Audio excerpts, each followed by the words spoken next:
Dans la Bible, le précleste a dit ceci. Celui qui n'était pas mon peuple. Je dirais, tu es mon peuple. L'origine, quand leur a-t-on dit, vous n'êtes pas mon peuple. Vous n'avez pas obtenu miséricorde. Je dirais, vous t'es mon peuple. Je vous ferai miséricorde. Dans le livre d'Ose, il y a des paroles similaires. Cette époque, le précleste par le prophète Ose a dit ceci. Celle qui n'était pas aime, je ferai miséricorde. Celui qui n'était pas mon peuple. Je dirai, tu es mon peuple. Et il me dira, tu es mon Dieu. Elle, Madame O. On leur disait, vous n'êtes pas mon peuple. C'est elle qu'ils seront. Appelle, fils du Dieu vivant. Ce passage explique que les païens, l'origine, n'étaient pas le peuple de Dieu. Mais Dieu a dit, vous t'es mon peuple. Les païens n'avaient tous, l'origine, pas obtenu la miséricorde de Dieu. Ils n'avaient jamais entendu parler du nom de Jéhovah.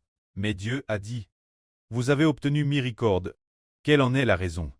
Comment les païens peuvent-ils obtenir la miséricorde de Dieu et devenir le peuple de Dieu? C'est en réalité grâce l'Évangile. Par la prédication de l'Évangile, les hommes ont cru l'Évangile, et ainsi les païens ont obtenu miséricorde. La miséricorde de Dieu, la grâce de Dieu, c'est ce que dans le livre d'Ose, Dieu avait prédestiné ainsi. Mais sans la prédication de l'Évangile, alors Jéhovah Dieu serait le Dieu de la nation d'Israël au Moyen-Orient, le Dieu d'un peuple selon la chair. Mais, une fois le Seigneur Christ crucifié, après l'abolition de l'ancienne alliance, guerre la diffusion de l'Évangile du Seigneur Jésus-Christ, Jéhovah le Dieu est devenu le Dieu de tous ceux qui ont foi en le nom du Seigneur Jésus-Christ. Tous ceux qui croient, ils ont eu une vie régneur, devenant le peuple éternel de Dieu. C'est cela la propagation de l'Évangile, ce qui signifie que les païens peuvent tous connaître Dieu. Nous disons souvent que Jéhovah le fera couler des fleuves dans le désert, qu'il plantera dans les zones désertiques toutes sortes d'arbres fruitiers. Toutes sortes d'arbres. C'est ce que dans le livre du prophète Saë, Jéhovah a dit de sa propre bouche. Qu'est-ce que cela signifie? Cela signifie que Dieu va pour les nations qui ne l'ont jamais connu, faire jaillir des fleuves pour ses peuples. C'est dire que dans ces endroits il déversera l'eau de la vie, afin de leur donner l'opportunité, après avoir eu l'eau de la vie, d'obtenir une vie nouvelle. Cela parle de la bénédiction des frères et sœurs de cette époque qui répandent l'Évangile dans toutes les nations, afin que les peuples de toutes les nations aient l'opportunité de connaître l'Évangile, de connaître le Seigneur Jésus-Christ, et aussi de connaître le frère Ashbert, et ainsi parmi toutes les nations, d'être arrosés par l'eau de la vie, permettant aux peuples de toutes les nations et de toutes les tribus, ont tous l'opportunité de se repentir, l'opportunité de se tourner vers Dieu, de se tourner vers le Seigneur Jésus-Christ, et ainsi d'obtenir l'adoption filiale accordée par Dieu, de devenir le peuple de Dieu, de devenir les enfants de Dieu. Le prêt au commencement a prophétisé ainsi. Dans l'Apocalypse 2, Apocalypse chapitre 21, il y a ce passage qui dit « L'Esprit et l'épouse disent « Viens, que celui qui veut vienne et prenne gratuitement de l'eau de la vie. » Alors ici il est dit « L'Esprit et l'épouse disent « Venez boire de l'eau de la vie. » Venez boire de l'eau de la vie. Qui désigne l'épouse? Elle désigne les frères et sœurs clestes. Ce dire épouse, et qui est l'esprit? L'esprit, c'est le frère Héber. Car les gens doivent être baptisés au nom du Saint-Esprit. Ainsi le frère Héber et l'épouse cleste disent tous. Viens, venez boire de l'eau de la vie. Venez boire de l'eau de la vie. C'est ainsi que le prêt nous guide pour nous faire comprendre que la fin de ce monde, le frère Héber et les frères et sœurs clestes doivent prêcher l'évangile toutes les nations.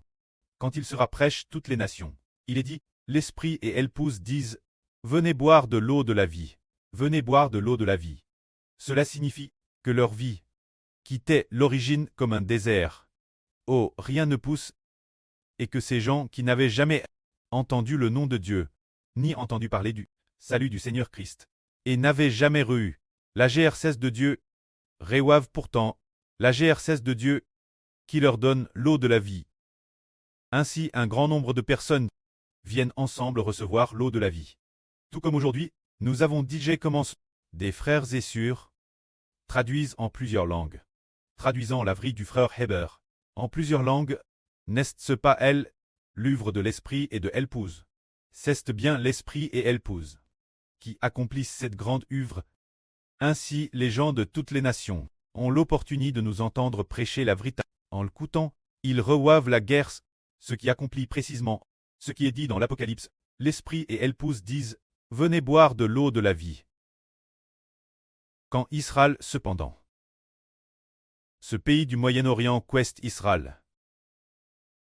L'apôtre Paul dit ceci. Mais au sujet d'Israël, ça est dit, ça est écrit. Israël, madame, si ton peuple t'est aussi nombreux que le sable de la mer, seul un petit nombre de cures se détournera. Pour revenir Jéhovah, car la destruction est décerte, la justice débordera comme un fleuve. Le souverain suprême, Jéhovah le commandant des armes, accomplira sur toute la terre la destruction décerte. Qu'est-ce que cela signifie? Cependant, pour le tas d'Israël au Moyen-Orient, bien qu'ils soient nombreux, mais seulement une TRS petite partie des gens peut se repentir. Se repentir signifie se repentir et croire en Jésus. Pourquoi croire en Jésus s'appelle se repentir? En fait, l'homme a été créé par Jésus.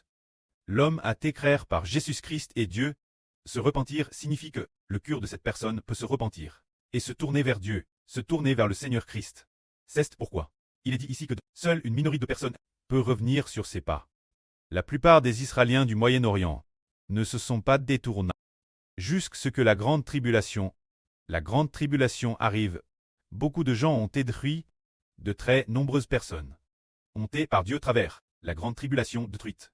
Après la destruction, la petite partie restante des gens, Dieu leur a donné un cœur repentant, pour qu'ils puissent se détourner et revenir vers Dieu et le Seigneur Christ. On peut dire que l'Israël du Moyen-Orient, ils sont les premiers tre sauves. Se dire le jour de la Pentecôte, en l'an 33 de notre heureux. Le jour de la Pentecôte donc. Il y avait des Israéliens, c'est-à-dire des Juifs. Les premiers tre sauves. Ce jour, il y avait environ 300 personnes. Quelques jours plus tard, encore quelques milliers de personnes. Au total, peut-être environ 800 personnes. Après cela, les Juifs du Moyen-Orient, ceux qui ont te sauvent en gros, il n'y en avait pratiquement plus. Se dire l'époque de l'apôtre Pierre, il y en avait au total. Peut-être PRS de 10 personnes. Au total, peut-être PRS de 10 personnes. Après cela, l'évangile a commencé prêche aux nations. Mais l'apôtre Paul, quand il a apporté l'évangile aux nations, cette époque, les non-juifs, qui croyaient, n'étaient pas nombreux. L'époque de l'apôtre Paul, ceux qui croyaient étaient peut-être. L'évangile prêche par Paul. S'il y avait un 00 personne, c'était DJ bien. Pour l'apôtre Paul, pouvoir prêcher l'évangile aux nations, les pains de cette époque. Pour Paul, peut-être un 00 personne. De sauve, c'était DJ bien. Des frères et sœurs disent, comment se fait-il qu'il n'y ait que environ un 00 non-juif? À l'époque des apôtres, c'est lit cette chose. Pour que l'homme soit sauve, il faut au moins qu'il ait l'occasion de connaître les choses de l'Éternel, de connaître le précleste Jéhovah. Or, l'époque de l'apôtre Paul, d'abord, les pains n'avaient pas. Ils ne croyaient pas. Ils n'avaient pas entendu parler de Jéhovah el Dieu. Comme fondement, alors si Madame de Jéhovah Dieu, ils n'avaient pas entendu parler. Alors comment croire en Jésus-Christ? Et c'est parce que l'homme doit d'abord avoir entendu dire que Jéhovah l'est Dieu, et que tout le monde a offensé Jéhovah le Dieu, pour qu'il y ait la rédemption du Sauveur Jésus-Christ. C'est pourquoi les païens, cette époque ne croyaient pas nombreux. De plus, toutes sortes d'outils Internet n'existaient pas. Et les moyens de transport n'est pas développés. C'est pourquoi l'évangile ne cesse pas beaucoup propas. Mais notre époque, Y a-t-il beaucoup de croyants? Le frère Ashbert a dit qu'ils atteindraient juste un tiers de l'humanité. Tout d'abord concernant Jéhovah le Dieu. Des gens de toutes les nations en ont entendu parler. Les choses concernant tel Dieu Jéhovah. Toutes les nations en ont entendu parler. Au moins elles ont entendu parler de l'existence de Dieu. Toutes les nations en ont entendu parler. Concernant Jésus-Christ, toutes les nations en ont entendu parler. Parce que dans toutes les nations, il y a le protestantisme, le catholicisme, ils y sont tous les deux. Le protestantisme, le catholicisme. Ceux qui croient au protestantisme, ceux qui croient au catholicisme. Peut-être qu'en additionnant les deux religions, il y a probablement plus de 2 milliards de personnes. Parmi ces plus de 2 milliards de personnes, toutes ont entendu parler de Jésus et ont entendu parler de Dieu. C'est seulement qu'elles ne comprennent pas encore. La pure vraie, l'homme doit recevoir l'Esprit de Dieu et du Christ. Pour très sauve, les gens ne comprennent pas encore que l'Israël de la Nouvelle Alliance est ce que Ashbert veut utiliser pour prêcher la vraie sur l'Israël de la Nouvelle Alliance, afin que de tout leur cœur, en entendant le frère Ashbert prêcher la vraie, ils comprennent alors Dieu est le Seigneur.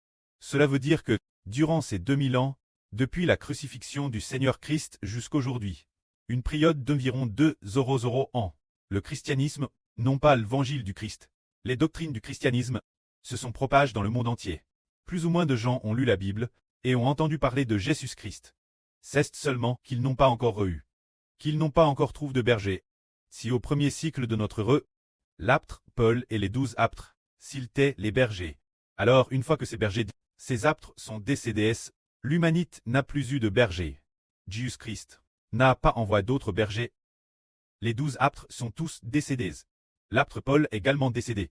Et ainsi l'évangile a changé. L'évangile n'était plus de croire en Jésus, mais est devenu la croyance en une nouvelle religion. Croire en une religion ne donne pas la vie éternelle. Mais bien qu'ils croient en une religion, le christianisme au sein de la religion, et le catholicisme, ils les ont toujours. Se basant toujours sur la Bible, il y a donc eu beaucoup de gens qui ont lu la Bible pour apprendre à connaître les choses concernant Dieu et le Christ.